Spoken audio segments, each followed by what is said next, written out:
Ya Tuhan Allah kami bersyukur kepadamu Tuhan di tengah kondisi dan situasi yang kami alami saat ini, tetapi kami masih diberikan kesempatan untuk memuji dan memuliakan akan nama Tuhan.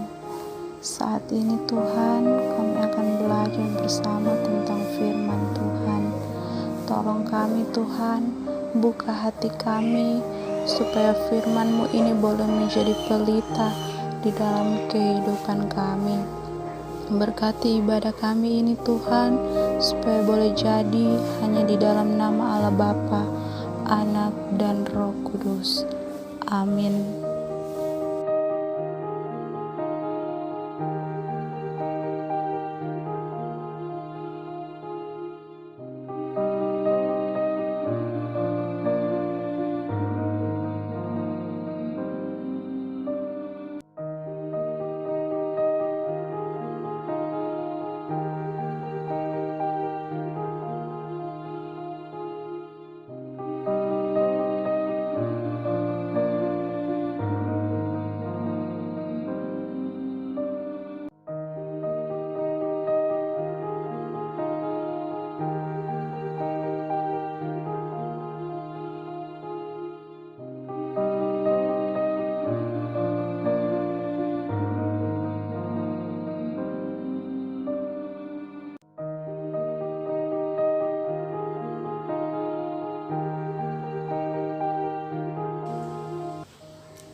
Shalom, damai di hati. Baiklah teman-teman yang diberkati oleh Tuhan kita Yesus Kristus, malam hari ini kita akan merenungkan bersama bagian firman Tuhan yang boleh kita baca tadi, yaitu di dalam kitab Nehemia pasal 1 ayat 1 hingga ayat yang ke-11. Teman-teman yang diberkati oleh Tuhan kita Yesus Kristus, kitab Nehemia menceritakan bagaimana Tuhan membangun kembali tembok Yerusalem dan kehidupan masyarakatnya melalui Nehemia. Nehemia adalah seorang Yehuda, tetapi pada saat itu ia ada di istana Raja Artasasta, tepatnya di Puri Susan. Catatan sejarah mengingatkan kita bahwa Israel masuk ke dalam pembuangan pada tahun 722 sebelum Masehi dan Yehuda menyusul masuk pada tahun 587 sebelum Masehi. Raja Kores kemudian mengizinkan mereka kembali ke tanah air mereka, dan mereka kembali dalam 3 gelombang. Gelombang pertama dipimpin oleh Zerubabel pada tahun 538 sebelum Masehi. Gelombang kedua dipimpin oleh Esra pada tahun 458 sebelum Masehi. Dan gelombang ketiga dipimpin oleh Nehemia pada tahun 444 sebelum Masehi. Teman-teman yang diberkati oleh Tuhan kita Yesus Kristus, cerita dalam Nehemia pasal 1 ini terjadi pada saat gelombang terakhir. Pada waktu itu, Nehemia masih hidup di pembuangan dan bertugas sebagai juru minuman raja. Tugasnya adalah menyiapkan minuman untuk raja dan mencicipi minuman itu agar raja tidak diracun.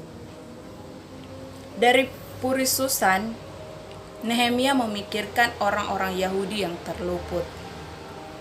Pemikirannya ini bukan hanya untuk memikirkan keadaan bangsa Israel, bukan hanya karena merasa sebangsa, tetapi karena ia tahu bahwa mereka adalah bangsa pilihan Tuhan.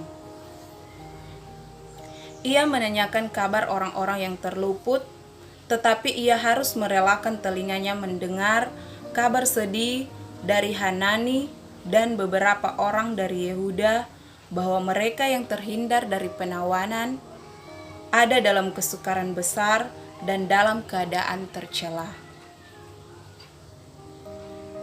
Tembok Yerusalem telah terbongkar dan pintu-pintu gerbangnya telah dibakar.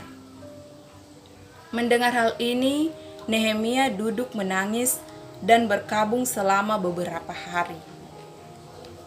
Ia pun melakukan puasa dan berdoa kepada Allah semesta langit. Apa isi doa Nehemia? Ia memuji Tuhan atas kebesaran dan kesetiaannya. Kita boleh lihat dalam ayat yang kelima. Ia mengakui dosanya dan dosa kaum keluarganya.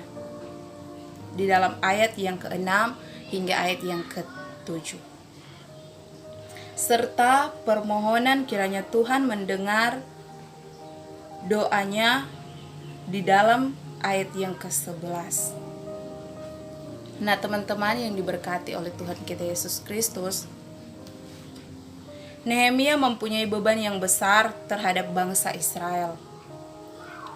Kesedihannya ketika mendengar situasi bangsanya yang telah mendorong ia untuk berdoa dan berpuasa. Dengan kesungguhan ini, ia menghampiri hadirat Tuhan.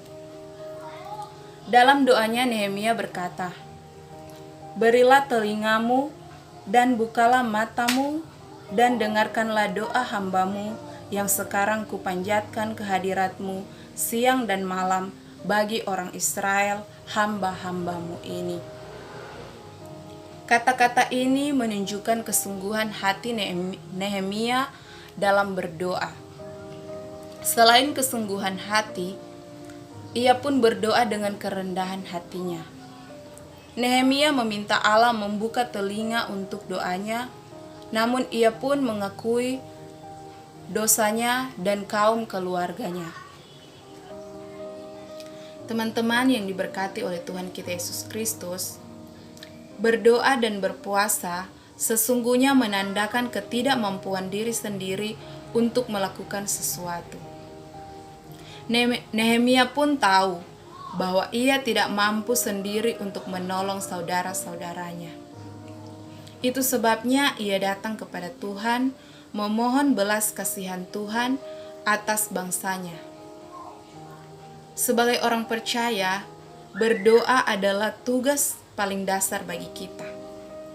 Orang Kristen yang tekun berdoa adalah orang Kristen yang normal. Tetapi seringkali kita hanya berdoa untuk kepentingan dan kebutuhan diri sendiri dan tidak mau bersyafaat bagi orang lain.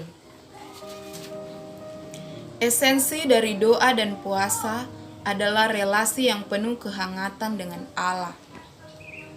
Doa dan puasa tidak pernah dipisahkan dengan kehidupan yang menghormati kekudusan Tuhan.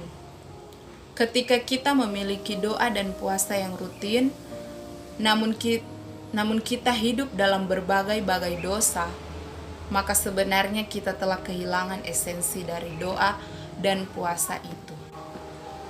Teman-teman yang diberkati Tuhan, seperti apakah kita mempraktekkan kegiatan spiritual ini? Kalau kita melakukannya, itu bukan semata-mata demi menaati hukum agama atau peraturan agama. Tetapi yang lebih penting adalah apa motivasi kita. Doa dan puasa harus selalu disertai dengan pertobatan, perubahan hati, dan kelakuan hidup yang nyata berdasarkan kehendak Tuhan.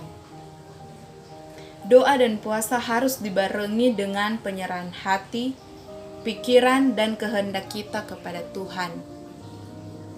Doa dan puasa bukan sekedar mampu bertahan tidak makan dan minum, tetapi hati yang bertarak terhadap segala dosa. Mari kita latih doa dan puasa kita. Teman-teman yang diberkati oleh Tuhan, kita belajar dari Nehemia. Meskipun ia sudah berhasil di tanah orang, ia tidak melupakan bangsanya. Ketika mendengar keterpurukan bangsanya, ia berdoa juga berpuasa. Kita juga terpanggil untuk melakukan tanggung jawab bagi bangsa dan negara melalui doa dan puasa. Sebagai bagian dari bangsa ini, sudah seharusnya kita mengambil bagian membela bangsa ini di hadapan Tuhan.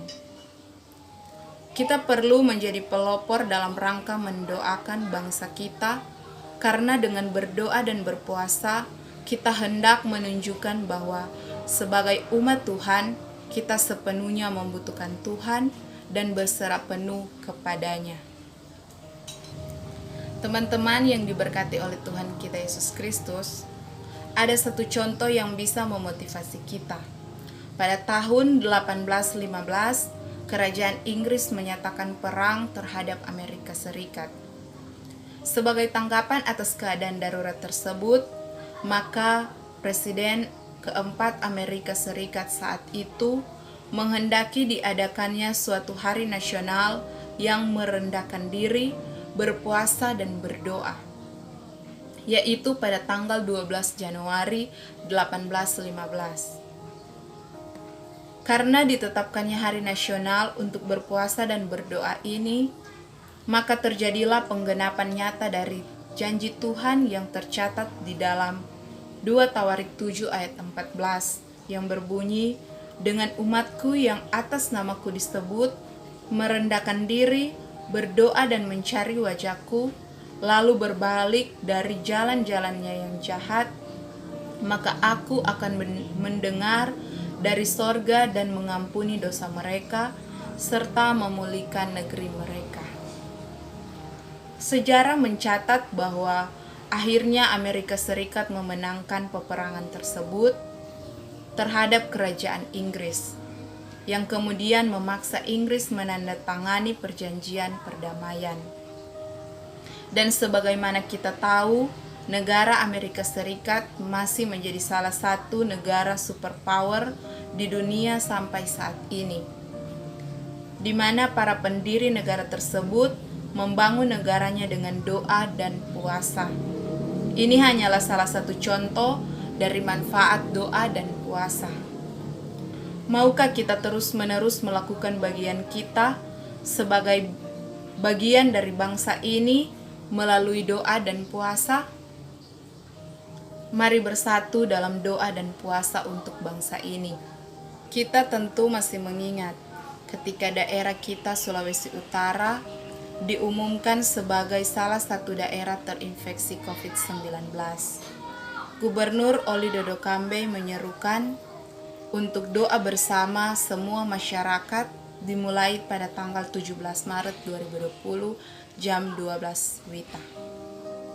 Inilah bagian kita untuk dunia, bangsa dan daerah kita. Semoga kita tergerak untuk terus-menerus melakukannya sampai kita melihat sesuatu yang besar terjadi. Amin.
tertiba